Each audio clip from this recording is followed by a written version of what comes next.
Selamat datang di Banten Podcast. Kembali lagi bersama saya Abdul Hadi. Pada kesempatan kali ini kita sudah menghadirkan sosok anak muda yang sangat luar biasa. Beliau merupakan wakil rakyat di DPRD Provinsi Banten dan beliau juga seorang generasi Z. Usianya 23 tahun sudah berhasil menduduki kursi DPRD Provinsi Banten dari Dapil 6. Tak usah lama-lama, kita kenalkan saja Bang Abraham Garuda Laksono. Siap. Bang, sebelum kita membahas lebih jauh mengenai profil Abang, saya pengen tahu Bang, kenapa sih Bang, Abang lebih tertarik menjadi politisi? Sebenarnya kenapa saya tertarik menjadi politisi itu, memang saya sebenarnya awalnya tidak tertarik masuk politik ya. Saya dulu, alhamdulillah saya dapat beasiswa di luar negeri, saya sebenarnya prospek kerjanya sudah baik ya. Saya seorang engineer di perusahaan otomotif di Jepang dan macam yang lainnya. Tetapi akhirnya saya tinggalkan, mengapa? Karena, sebenarnya ini ada kejadian yang personal. Waktu itu ada seorang ibu yang datang ke saya yang cerita kalau keluarganya itu sakit. Nah, seorang, ya Mbak ini ya, Mbak ini bilang kalau keluarganya sakit dan akhirnya di hati saya tuh kayak ada yang nyuruh, "Bantu ibu itu." Karena memang ibu itu sakit keras, dulunya, dia uangnya masih ada, tetapi karena sakit ini menggerus, keuangan keluarganya, akhirnya udah nggak ada duit lagi dan sakit ini masih ada di tubuhnya. Akhirnya di hati saya, bantu bantu.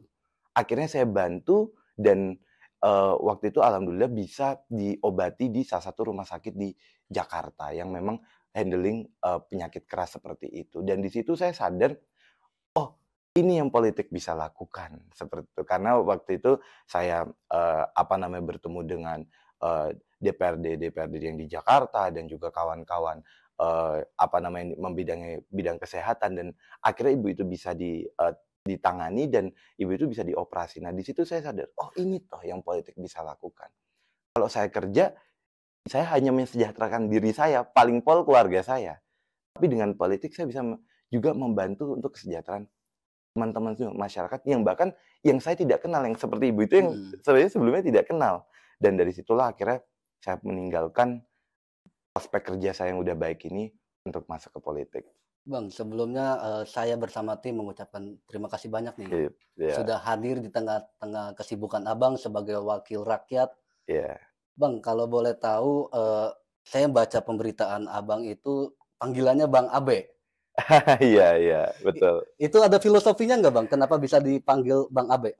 Oh, filosofinya itu karena ya sebenarnya kan dari nama Abraham ya, Mhm, kedua orang tua saya itu menamakan Abraham itu kan juga Abraham kan ada tokoh-tokoh yang luar biasa yang namanya Abraham seperti Presiden Amerika Abraham mhm. Lincoln dan memang kan mereka panggilannya kan sering kerap kali AB kan, Iya, Abe gitu kan, Abe. Abe. Itu oleh sebab itu, dari sanalah, ibu saya, memanggil saya AB Itu seperti itu. berarti dari kecil itu ya? Dari kecil, betul, seperti itu.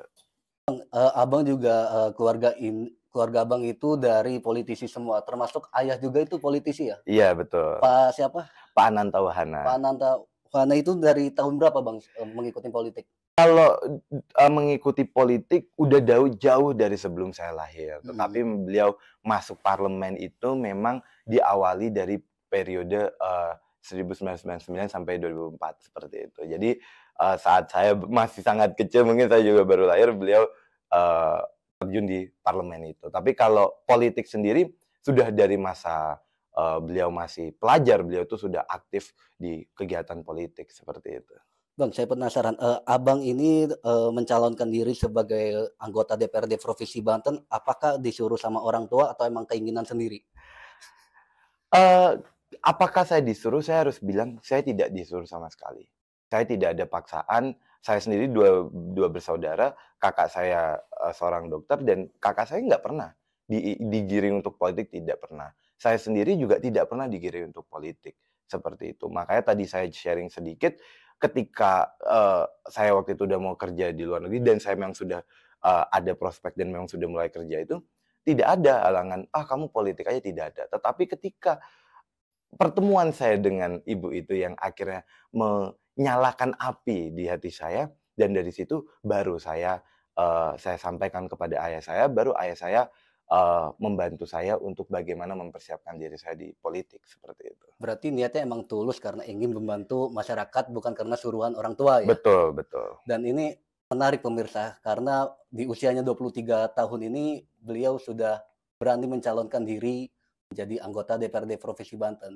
Sebenarnya apa sih Bang, selain, Ibu tadi yang menjadi motivasi Abang itu, ada nggak motivasi lain? Selain, Ibu tadi itu motivasi lain sebenarnya memang banyak ya, banyak, hal-hal kecil tapi itu yang memang sangat berbekas di hati saya. Kayak dulu ketika, masalah pendidikan di Tangerang ini dari dulu ya banyak sekali masyarakat yang kesulitan, apa namanya, untuk masuk sekolah dan sebenarnya sejak kecil saya lihat ayah saya lihat bagaimana beliau, yang lebih mengutamakan kepentingan masyarakat daripada kepentingan pribadi gitu. Dan saya juga mendengar cerita-cerita dari ibu saya yang di mana kakek saya itu ada satu cerita menarik yang nyampe kakek saya tuh berangkat pakai sepatu, pulang nggak pakai sepatu. Gimana ceritanya itu Bang? Karena berangkat pakai sepatu di tengah jalan diminta orang yang membutuhkan. Dikasih begitu Iya, aja? iya dikasih begitu aja. Gitu. Jadi bahkan kakek saya tuh nyampe punya filosofi yang di mana punya ada 3 baju, orang minta, tiga-tiganya orang minta dan memang orang itu sangat membutuhkan, tiga-tiganya dikasih, Wah, gitu. luar Dari biasa. situlah yang saya memang, oh itulah ya bagaimana kita harus membantu sesama. Kita harus berempati kepada sesama dan saya ngelihat, bagaimana walaupun ibu saya tidak di politik, bagaimana ibu saya melayani sesama. Baik saya juga melihat ayah saya yang melalui apa jabatannya itu waktu itu baik di DPR RI maupun di DPRD provinsi, bagaimana beliau juga mengepentingkan kepentingan rakyat, beliau juga tetap teguh kepada ideologi beliau yang beliau pegang sejak kecil dan dari situlah saya terinspirasi. Dan tentunya saya juga dari kecil dididik saya baca-baca bukunya Bung Karno, saya mendengar pidatonya Ibu Megawati dan di situ saya juga terinspirasi karena memang kalau ditanya memang keluarga saya ya dari situ, dari dulu kakek saya itu di PNI, ayah saya dulu juga dari dulu, di PDI yang kemudian sekarang jadi PDI Perjuangan. Nah ini menarik Bang, tadi, Abang ini berarti mengidolakan Bung Karno ya? Iya. Di usianya 23 tahun ini biasanya anak remaja itu mengidolakan seseorang dari yang di barat atau apapun. Kenapa Iya, Bang bisa mengidolakan Bung Karno? tentunya ya memang tadi ya mungkin Heeh, karena saya terekspos sejak kecil ya, terekspos di mana kan, di rumah saya dari kecil tuh ada fotonya Bung Karno, mhm. ada, bahkan fotonya Ibu Mega juga Itu lengkap seperti itu. di rumah? Di rumah Wah, ada luar seperti biasa. itu. Dari beliau bagaimana ketemu dengan masyarakat, beliau, apa yang waktu itu beliau apa ya, seorang presiden pun beliau tetap menyentuh ke masyarakat bawah, ke kaum marhen itu dan di situlah ya saya jadi, otak kecil saya pada waktu itu yang masih Abraham kecil ini jadi terinspirasi, jadi siapa sih ini? Siapa sih orang ini? Siapa bapak ini? Yang di mana kan dahulu, dia bukan keluarga tetapi fotonya terpampang layaknya Betul betul keluarga dan betul. dari situ juga saya mulai membaca-baca buku dan mendengar, apa namanya, pidato-pidato beliau juga dan itu yang menggugah hati saya. Jadi memang saya kalau ditanya saya harus berterima kasih juga kepada ayah saya dan ibu saya yang di mana memupukkan rasa cinta itu kepada Bung Karno. Berarti ini bisa jadi, kan Bung Karno itu pernah berstatement, "Berikan aku 10 pemuda, maka aku guncangkan dunia." Dan salah satu pemudanya itu Abang ya. Wah, luar biasa. Ya ya saya lakukan yang terbaik lah gitu. Saya Bang, ini kan saya penasaran Bang, gelar Abang BIT. BIT apa sih Bang? BIT itu Bachelor of IT, gitu. Berarti setara dengan sistem informatika kalau di Iya Indonesia ya? iya kurang lebih seperti itu. Nah Bang, ini kan, setara dengan sistem informatika, terus beralih ke dunia politik, agak awal-awal tuh kayak agak bingung nggak sih Bang masuk ke dunia politik itu? Tentunya iya ya, tentunya saya juga, apa namanya, adalah rasa kayak, "Aduh ini saya dari IT ya," Mhm. saya juga dulu background-nya karena saya kan lulus umur 19. Itu kuliah di mana Bang? Sorry saya Saya potong. kuliah di James Cook University, Singapura ya? itu memang, universitas negeri Australia, Oh tapi Australia. saya dapat di cabang Singapura, karena saya dapat beasiswa di situ dan ya alhamdulillah saya lulus kan umur 19 ya. Mhm. Jadi di situ saya kerja dulu makanya tadi, ketika Bang Abdul nanya, "Gimana, beda nggak sih?" Ya tentu beda, apalagi saya dulu kerja jadi engineer kan, terus ini politik. Tetapi ketika saya mendalami, ketika saya turun ke masyarakat, saya jadi paham bahwa ini juga diperlukan. Bahwa yang beralih IT, yang dokter, yang apa namanya, arsitek, kayak gini kita tuh perlu gitu. Sangat Karena perlu itu ya. sangat perlu, karena kita kan ngurusin masyarakat. Karena permasalahan, di Indonesia ini, di masyarakat ini kan tidak simpel. Ada setiap permasalahan membutuhkan segi pandang yang berbeda-beda, keahlian yang berbeda-beda. Dan saya berusaha dengan inputan saya ini, saya sebagai ahli IT ini, bagaimana sih peran saya apalagi sekarang di pemerintahan untuk menyelesaikan masalah yang ada di masyarakat saat ini. Seperti itu. Jadi ya begitulah. Bahkan saya juga sadar, saya juga belajar hal lain. Saya juga belajar jadi saya sekarang belajar tata kota, saya juga belajar tentang kesehatan dan yang lainnya. Supaya apa? Saya bisa betul-betul melayani masyarakat dengan baik. Karena kan kalau saya tidak ngerti bagaimana caranya saya bisa Benar. Malah nanti melayani, bingung sendiri itu ya. bagaimana saya bisa tackle permasalahan kalau saya Iya. nggak ngerti kan? Seperti itu. Bang, sebelum kita bahas lebih jauh, ini Monggo. ada buku Jalan Terjal Milenial Menuju Parlemen. Bisa diceritain nggak, Bang?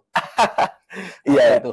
Jadi buku ini dibuat atas cita-cita kami, ya saya dan juga teman-teman anak-anak muda yang udah setia mendukung saya. Karena kan apa namanya, untuk menceritakan dan kalau bisa ini kan memang tentang yesterday saya. Yang yesterday masih sangat tipis, masih sangat sedikit.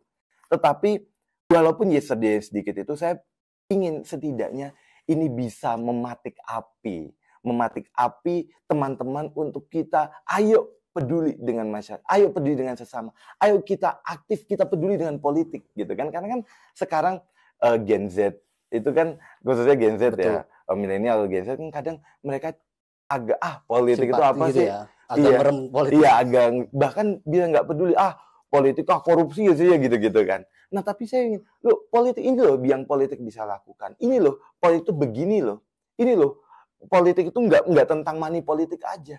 Ini loh, politik begini. Nah, Banyak hal berarti iya, yang banyak bisa dilakukan hal. politik selain Iya, tadi iya, statement itu ya. betul. Dan yang bisa bahkan yang kayak saya sampaikan tadi, yang politik bisa membantu ibu-ibu yang tadinya sudah sakit keras, yang apa namanya, yang sekarat itu akhirnya bisa mendapat rawatan yang terbaik gitu. Walaupun beliau sudah nggak ada uang lagi seperti itu. Nah, itulah impact politik gitu. Betul. Dan inilah yang makanya dengan buku ini saya berharap bisa mematik api itu pada anak-anak muda.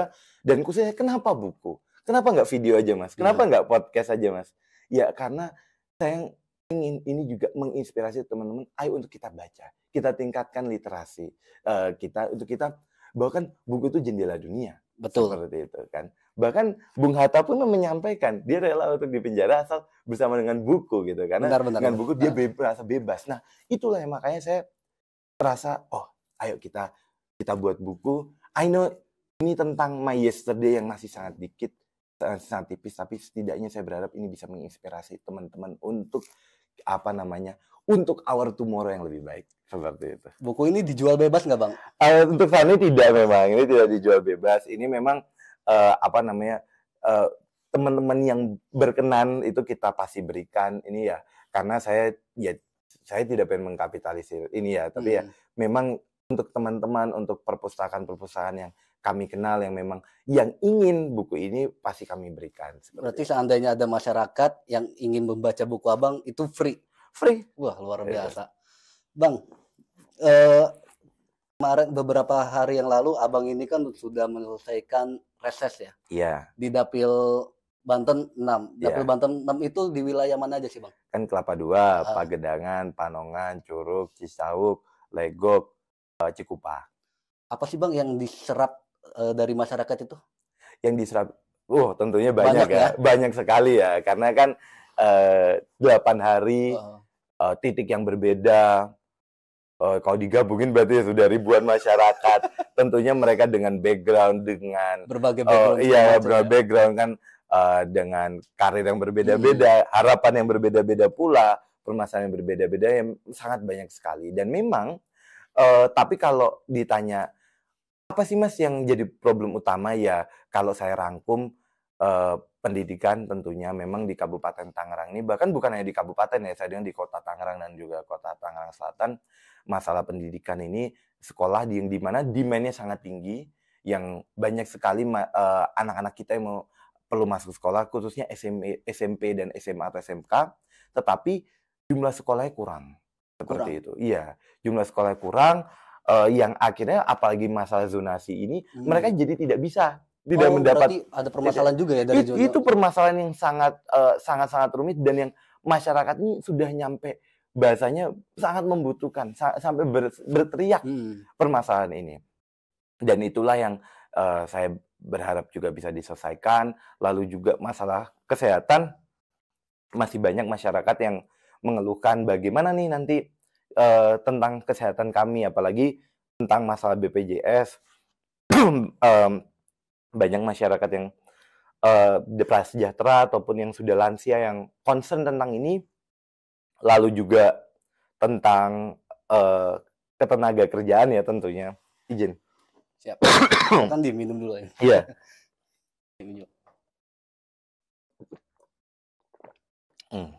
Masalah ketenaga kerjaan ya, yang dimana nyari kerja susah saat ini. Kalaupun kerjaan ada, tapi banyak yang akhirnya calo. Ya, itu di Tangerang masih banyak, Bang? Itu masih banyak dan sering juga kami bantu. Yang dimana akhirnya kan calo-calo itu yang mereka mungut dari awal, udah mungut tuh juga pun habis sudah dipungut penempatan yang nggak jelas, ada potongan juga. Nah itu kan sangat membebankan masyarakat. Nah itu yang juga jadi problem. Berarti permasalahan di Tangerang sendiri itu sangat kompleks ya Bang? Sangat banyak kompleks, sekali ya? Betul. Padahal Tangerang juga banyak yang bilang ini Tangerang kota yang maju. Tapi angka penganggurannya, Abang tahu nggak berapa di Tangerang ini? Detailnya saya kurang, saya agak lupa detailnya berapa. Tetapi memang dari saya turun ke masyarakat, dari sampling yang saya ambil saja itu sangat lumayan banyak sekali. Iya, dan bukan hanya tentang angka pengangguran, tetapi yang sudah bekerja pun mereka masih masih kurang dalam untuk mencukupi kebutuhan sehari-hari. Jadi itu yang makanya saya pribadi sebagai anggota DPRD provinsi, dan bukan hanya sebagai anggota DPRD tapi juga sebagai saya berharap ya sebagai ahli IT, sebagai engineer juga, saya bagaimana bisa membantu masyarakat dalam menyelesaikan permasalahan ini. Waktu di Pileg kemarin, perolehan suara Abang itu sekitar 17.000, itu benar ya? 15.000, 16.000. 15.000 suara partai yang 17. Itu gimana caranya Bang bisa mendapatkan suara sebanyak itu Bang? Kuncinya satu, turun ke bawah. Saya sudah turun ke bawah sejak 2019. Sejak waktu COVID berarti ya? Iya, waktu COVID. Yang tadi saya cerita, yang memang diawali percikan apinya itu dari membantu ibu-ibu tadi itu. Dan di situ saya turun ke bawah, saya mendengarkan masyarakat, saya berada di tengah-tengah masyarakat yang membutuhkan pendidikan, kesehatan, ketenaga kerjaan, masalah lingkungan, dan masih banyak yang lainnya. Jadi saya turun ke masyarakat, saya mendengarkan masyarakat, dan juga saya terus terang, saya jujur, terbuka dengan masyarakat. Tidak ada yang ditutup-tutupi. Tidak ada yang ditutup-tutupi. Saya jelaskan juga ke masyarakat, bahkan ketika saya mau maju sebagai caleg itu, saya jelaskan kewenangan saya apa, saya jelaskan kira-kira ini bagaimana. Jadi supaya masyarakat paham. Jadi oleh sebab itu, saya nggak mau supaya menggunakan money politik. Di buku saya juga saya cerita bahwa saya membutuhkan modal sekitar 300 juta doang. 300 juta. Yang di mana yang saya dengar ya, kalau bukan banyak caleg yang nyampe 5 miliar, bahkan nyampe 10 miliar gitu. Bahkan kepala desa aja kan saya dengar ada udah 1 miliar, 2 miliar gitu. Iya benar. Nah, saya nggak mau dengan duit yang itu. Karena apa? Nanti kalau saya dengan uang yang besar, ketika saya jadi, akhirnya saya mikir balikin modal. Wajar dong, logika itu logik dong. Tapi ketika modal saya kecil, saya pikirin apa? Saya pikirin, bagaimana saya urusi masyarakat. 300 juta itu bukan buat bagi-bagi ke masyarakat berarti bukan. Ya? 300 juta itu adalah ya untuk APK dan sebagai macam yang lainnya. Jadi bukan kalau ya bahasa orang-orang kan serangan fajar gitu, tidak ada. Nggak dipakai sama sekali itu serangan fajar. Ada. Berarti murni. Bahkan mohon izin kalau saya cerita sampai yang nanya banyak. Gimana? Adalah Mas gitu, ada nggak Mas ini segala macam. Tapi Iya. ya saya sampaikan dengan baik ke teman-teman. Saya sampaikan bahwa kalau dari kami nggak ada. Saya juga ceritakan tadi alasannya kenapa saya sampaikan. Karena kalau itu nanti saya akan fokusnya untuk balikin modal dan bukan untuk melayani masyarakat. Iya, soalnya, yang saya tahu ya, mindset seperti saya lah, mikir kalau misalkan ada calon dewan datang, wah pasti ada duitnya nih, Nah itu mindset yang ingin saya ubah. pengen Abang rubah. Pengen saya ubah. Bagaimana untuk mereka mikir program ke depan. Saya selalu turun ke masyarakat, saya bilang, ini adalah investasi. Saya ada investasi mereka.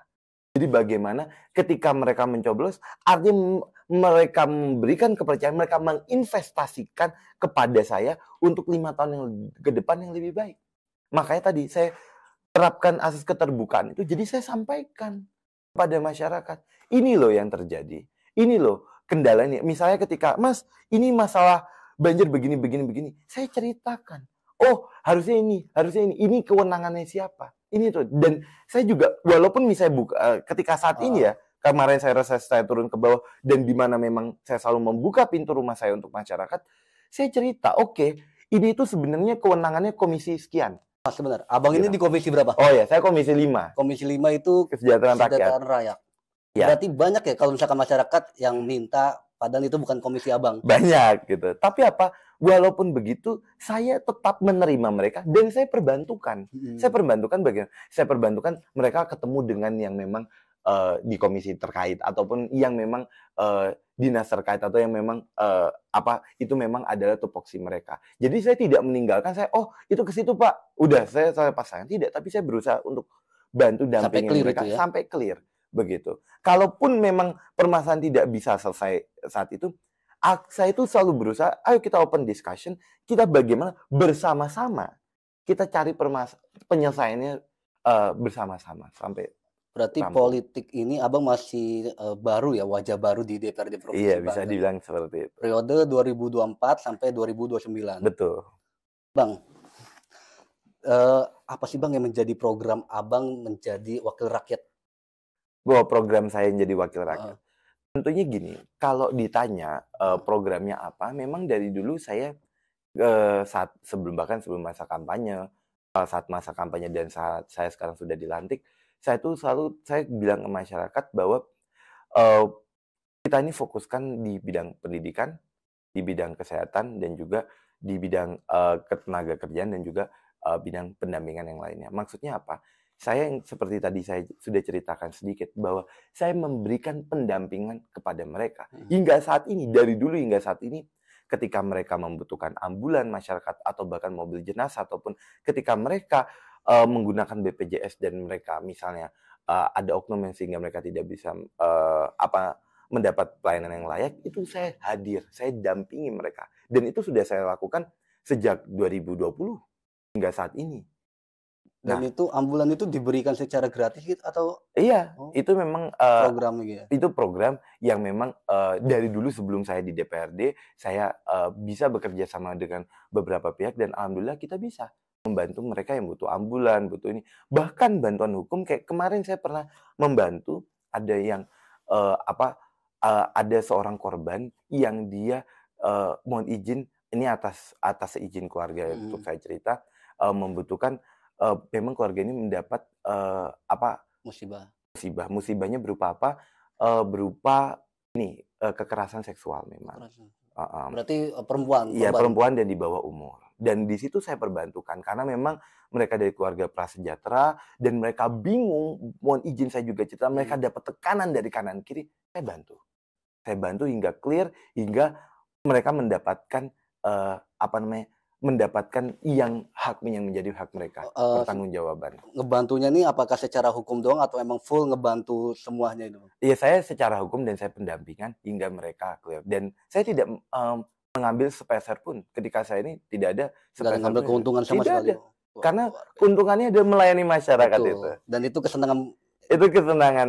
Itu kesenangan dari saya pribadi, dari kami juga. Dan itu yang saya senang. Makanya saya senang ketika bantuan hukum juga itu banyak sekali relasi-relasi kami yang ingin memang membantu masyarakat dan jadi saya tidak sendirian.